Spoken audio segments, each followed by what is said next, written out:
One dimension motion, two dimension motion, Newton's laws of motion, force, friction, work, power, energy, acceleration.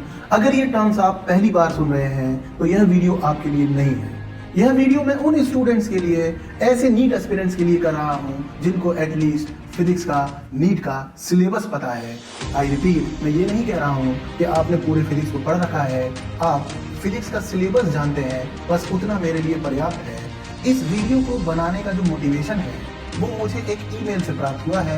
यह email Ayushi नाम की एक student ने मुझे भेजा है और उसने बताया ईमेल में लिखकर कि सर, जो मेरे नीट में 2022 में मार्क्स हैं वो 520 हैं, लेकिन फिजिक्स में मेरे केवल 32 मार्क्स हैं। मैं लास्ट 2 ईयर से नीट की परीक्षा दे रही हूँ और दोनों ही साल मैंने अपने परफॉर्मेंस को ऑलमोस्ट रिपीट ही किया है और दोनों ही साल मेरे केमिस्ट्री में और बायोलॉजी में बहुत अच्छे मार्क्स हैं, लेकिन फिजिक्स मेरा रास्ता रोक लेती है और मेरा जो बचपन का सपना है कि मैं डॉक्टर बनूं और उस डॉक्टर बनने के रास्ते में फिजिक्स आकर खड़ी हो जाती है। अब मैं क्या करूं सर, मेरा जो है वो मनोबल टूट गया है। ये जो ईमेल मुझे प्राप्त हुआ और ऐसे कई मैसेज मुझे दूसरे स्टूडेंट से भी प्राप्त होते हैं, इसने ट्रिगर किया कि मैं आप लोगों के साथ इस बारे में चर्चा करूं कि फिजिक्स जो कि बायो से भी सरल सब्जेक्ट है, उसके साथ ऐसा क्यों हो जाता है कि मैक्सिमम बच्चों की यही समस्या है कि वो केमिस्ट्री में अच्छा करते हैं, वो बायोलॉजी में अच्छा करते हैं, लेकिन फिजिक्स में अच्छा नहीं करते। सबसे पहली समस्या आपको एक कहानी के जरिए समझाता हूँ। यह एक सत्य बात है कि जितनी भी प्रजाति सांपों की पाई जाती है उनमें से 99% में विष नहीं है, लेकिन 100 लोगों को अगर सांप काटता है तो प्रोबेबिलिटी है कि 99 लोग ऐसे ही होंगे जिनको ऐसे सांप ने काटा होगा जिसके अंदर विष नहीं रहा होगा। फिर भी 100 में से 99 लोग डर से मर जाते हैं, उनको किसी जहरीले सांप ने नहीं काटा, लेकिन उनका जो डर है वो उन्हें मार देता है। वो विष की वजह से नहीं, अपने डर की वजह से मर जाते हैं। फिजिक्स की कहानी भी कुछ ऐसी ही है। फिजिक्स जो कि बायोफिजिक्स का सब्जेक्ट है, हाईली लॉजिकल सब्जेक्ट है, केमिस्ट्री की तरह इसमें कोई एक्सेप्शन नहीं है कि आपकी कदम कदम पर एक्सेप्शन हो। बायो की तरह इसमें कोई इतना इंफॉर्मेशन नहीं है कि आपको 3-3 घंटे बैठकर याद करना पड़े, इतनी सारी टर्म्स याद करना पड़े, इतना सारा इंफॉर्मेशन गैदर करना पड़े, और अगर एक भी इंफॉर्मेशन आपसे छूट गई तो आप क्वेश्चन को बना ही नहीं सकते। ऐसी कोई समस्या यहाँ पर नहीं है। यहाँ पर कुछ सीधे साधे कॉन्सेप्ट्स हैं और उन कॉन्सेप्ट से न्यूमेरिकल्स लग जाते हैं और एग्जाम जो हो रहा है वो एनसीईआरटी से आ रहा है। मैं अपने पिछले वीडियो में ये साबित कर चुका हूँ, जिसमें मैंने एनसीईआरटी की मैपिंग आपको दी और जो आई बटन में आपको मिल भी जाएगा कि पूरे के पूरे क्वेश्चन 50 आउट ऑफ 50 क्वेश्चन मैंने आपको दिखाया कि एनसीईआरटी के 9 बाई 9 आपको देखने को मिल रहे हैं कि एनसीईआरटी में से कहाँ से आए। बावजूद इसके हम फिजिक्स में फिसड्डी रह जाते हैं और फिर हमारे जो है वो नीट में सिलेक्शन नहीं होता। केवल 3 महीने अगर आप एक ट्रू एस्पिरेंट है, आपके अंदर जील है, आप चाहते हैं कि मेरा सिलेक्शन एनी हाउ हो जाए, तो अगर आप मेरी इस स्ट्रेटेजी को केवल 3 महीने फॉलो करते हैं तो आपका फिजिक्स में जो है इतनी बेहतरीन तैयारी हो जाएगी कि आप नीट में सिलेक्ट हो जाए। इसके लिए आपको सबसे पहला काम जो करना है वो जोर देना है इंटरकनेक्शन पे। सबसे पहले तो फिजिक्स को आप समग्र रूप से पढ़िए। ये भूल जाइए कि जो फिजिक्स है उसमें 11th क्लास में कुछ है और 12th क्लास में कुछ है, क्योंकि आधे लोग तो इसी में परेशान रहते हैं कि मेरा 11th क्लास खराब हो गया, अब मैं 12th कैसे पढ़ूंगा। देखिए, फिजिक्स इतना बेहतरीन इंटरकनेक्टेड सब्जेक्ट है कि अगर आप किसी एक टॉपिक को अच्छे से पढ़ लेते हैं तो उसकी तरह के 2 और टॉपिक आपके तैयार हो गए। जैसे मान लीजिए कि आपका 11th बहुत अच्छा नहीं है, लेकिन आपका जो 12th क्लास में आपने इलेक्ट्रोस्टैटिक्स पढ़ा और वो आपको लगता है कि आपको ठीक तरीके से आता है, तो इलेक्ट्रोस्टैटिक्स और ग्रेविटेशन बिल्कुल सेम टाइप का टॉपिक है। इनफैक्ट फॉर्मूला भी सेम है, इनफैक्ट जो न्यूमेरिकल के पैटर्न है वो भी सेम है। लेकिन जब आप इस इंटरकनेक्शन में जोड़ दे रहे हैं तो आपको एक चीज पे ध्यान बिल्कुल एकदम अच्छे से ध्यान देना है। वो क्या है कि सिमिलरिटीज बहुत अच्छी है, लेकिन डिसिमिलरिटीज क्या है, क्योंकि ये केवल अट्रैक्शन हो सकता है, यहाँ पे रिपल्शन भी हो सकता है। यहाँ पे मास एक ही प्रकार का होता है, यहाँ पे चार्ज 2 प्रकार का होता है, और वहां से जो क्वेश्चन अराइज होते हैं उनमें मिसकंसेप्शन होता है। और आप विश्वास कीजिए, क्वेश्चन वही आ रहा है जहाँ पे आपके मन में दुविधा होती है, आपके मन में मिसकंसेप्शन। लेकिन आप अगर इंटरकनेक्ट करके पढ़े, आप इलेक्ट्रो पढ़िए, इलेक्ट्रो के साथ ग्रेविटेशन पढ़िए, निश्चित आपको बहुत फायदा होगा। आपका बहुत कम समय में सिलेबस तैयार हो जाएगा।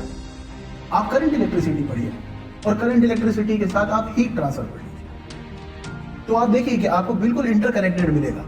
कुछ तो टर्म्स ही ऐसी हैं, है ना, जो कि हर जगह सेम है। आप देखिए कि टेम्परेचर डिफरेंस जो है और पोटेंशियल डिफरेंस जो है और जो प्रेशर डिफरेंस है वो बिल्कुल एक जैसा रोल प्ले कर रहे हैं, पर 3 अलग जगह पर कर रहे हैं। पोटेंशियल डिफरेंस करंट फ्लो को लीड कर रहा है, टेम्परेचर डिफरेंस हीट फ्लो को लीड कर रहा है, प्रेशर डिफरेंस फ्लूइड फ्लो को लीड कर रहा है। लेकिन अगर आप इनको समझकर, मिलाकर, देखकर एक साथ पढ़ते हैं तो आपको दिखाई देगा कि फिजिक्स में क्वेश्चन तो एक ही जैसे हैं, बस वो अलग अलग टॉपिक में डले हुए हैं। तब आपको एकदम रियलाइज होगा कि यार इतना एफर्ट नहीं लग रहा है, एकदम सरलता से होगा। तो इंटरकनेक्टेड जो टॉपिक्स हैं उनको एक साथ पढ़िए। आप प्रॉपर हैं, आप ये कर सकते हैं, आपको फिजिक्स का ओवरव्यू है, आपको पता है, तो आप 3 मंथ के अंदर इसको तैयार कर सकते। दूसरी महत्वपूर्ण बात, बिना हथियारों की लड़ाई नहीं होती। आप सोचिए कि आपको कोई युद्ध जीतना है, देखिए जीतने की मानसिकता से अगर आप युद्ध लड़ने जा रहे हैं तो आप अपने साथ प्रॉपर हथियार लेकर जाएंगे। बहुत सारे बच्चों को मैं ये सुनता हूं, सर मेरा ना बेसिक मैथ्स थोड़ा सा कमजोर है, सर मेरा ना जो है वो वेक्टर कमजोर है। अरे भैया, हमारा ऐप है बियॉन्ड इक्वेशन, उस पर हमने बेसिक मैथ वेक्टर फ्री दे रखा है, फ्री में कर लो, एक बार कर लो, अच्छे से कर लो। बिना हथियारों की लड़ाई नहीं होती, आपको अपने साथ प्रॉपर हथियार लेकर जाना पड़ेगा। 5 दिन का काम है, 5 दिन उसमें लगाओ, बेसिक मैथ्स कवर कर लो, वेक्टर कवर कर लो। आपसे कंपोनेंट निकालते नहीं बन रहा और अगर वेक्टर में वेक्टर जोड़ते नहीं बन रहा तो फिर आपकी समस्या है कि आपने ध्यान नहीं दिया कि हमें बेसिक काम क्या करना है। दूसरी बहुत महत्वपूर्ण बात वो ये कि आपको एग्जामिनर का माइंड रीड करना आना चाहिए। देखिए स्मार्ट स्टडी और हार्ड स्टडी में क्या है, आप हार्ड वर्क करते रहिए या फिर आप स्मार्ट वर्क करिए। स्मार्ट वर्क का मतलब क्या है, हम वही पढ़ें जो एग्जाम में आ रहा है। सर हमें कैसे पता चलेगा एग्जाम में क्या है? बहुत आसान है, बहुत आसान है। आप अगर पिछले 5 साल के भी PYQ देखते हैं और आप उन्हें हटते नहीं, ये बहुत बड़ी समस्या है कि PYQ देखकर सारे लोग सलाह दे देते हैं कि PYQ कर लो, बच्चा PYQ लेता है वो हट लेता है, फिर जरा भी डिफरेंस आ जाता है तो कर नहीं पाता है। आप देखिए, आप पैटर्न को समझिए। एक चैप्टर है जिसका नाम है यूनिट डायमेंशन एरर। लगातार पिछले 5 साल के पेपर देखिए, 2-2, 3-3 क्वेश्चन उससे आ रहा है। हीट एंड थर्मोडायनेमिक्स देखिए, आप देखिए इफिशियंसी ऑफ कार्नोट इंजन और कोफिशिएंट ऑफ परफॉर्मेंस से क्वेश्चन लगातार आ रहा है। आप जाइए वेव थ्योरी में और वहां पर आप देखिए कि डॉपलर से सवाल लगातार आ रहा है। तो जब आपको पहले से ही पता है कि इन टॉपिक से सवाल लगातार आ रहे हैं तो हम इन पर फोकस करेंगे, इनके जो क्वेश्चंस हैं उनकी तैयारी करेंगे।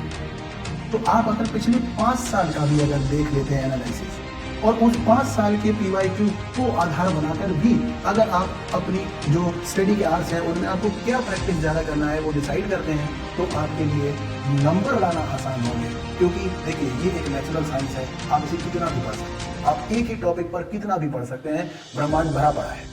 लेकिन हमें नीट क्रैक करने के लिए पढ़ना है, हमें कोई रिसर्च वर्क करने के लिए नहीं पढ़ना है, इसलिए हमें फोकस्ड होकर स्टडी करना पड़ेगी, वही पढ़ना पड़ेगा जो एग्जाम में आ रहा है। आप नॉलेज गेन करते रहिए, उससे कुछ नहीं होगा। वो लोग जो पूछेंगे अगर आप वो लिख कर आएंगे तो आपका नीट में सिलेक्शन होगा और तब आप डॉक्टर बन पाएंगे। तो इस दिशा में आपको काम करना चाहिए। इसके लिए आपको रोड मैप तैयार करना चाहिए, इसके लिए आपको टॉपिक वाइज लिखना चाहिए कि कौन सा चैप्टर पढ़ूंगा, उसके साथ इंटरकनेक्टेड कौन सा चैप्टर है, और फिर आपको पुराने PYQs कलेक्ट करना चाहिए, उनके प्रिंट आउट लेना चाहिए, उनमें से छांटना चाहिए कि कौन सा क्वेश्चन मैं किस टॉपिक के साथ करूँगा। It takes time, obviously it takes time, but इसके साथ के बेनिफिशियल होगा। अगर ये सारा काम आप खुद कर पाते हैं तो बहुत अच्छी बात है। अगर आप ये काम खुद नहीं कर पाते तो आपके लिए इसको सुविधाजनक बनाने के लिए और आपका 3 मंथ में जो है वो पूरा सिलेबस हो जाए, उसके लिए हमने बियॉन्ड इक्वेशन जो हमारा ऐप है इस पर आपके लिए 2 कोर्स डिजाइन किया। एक है आजाद बैच और दूसरा है आपका पराक्रम। इसमें हम आपको डेली टारगेट देते हैं और डेली टारगेट में 3 टॉपिक्स का रहता है जो इंटरकनेक्टेड टॉपिक्स है। मतलब अगर इलेक्ट्रोस्टैटिक्स का आपको टारगेट मिला है तो उसके अगले दिन जो टारगेट आपको मिलेगा वो टारगेट आपको ग्रेविटेशन का ही मिलेगा।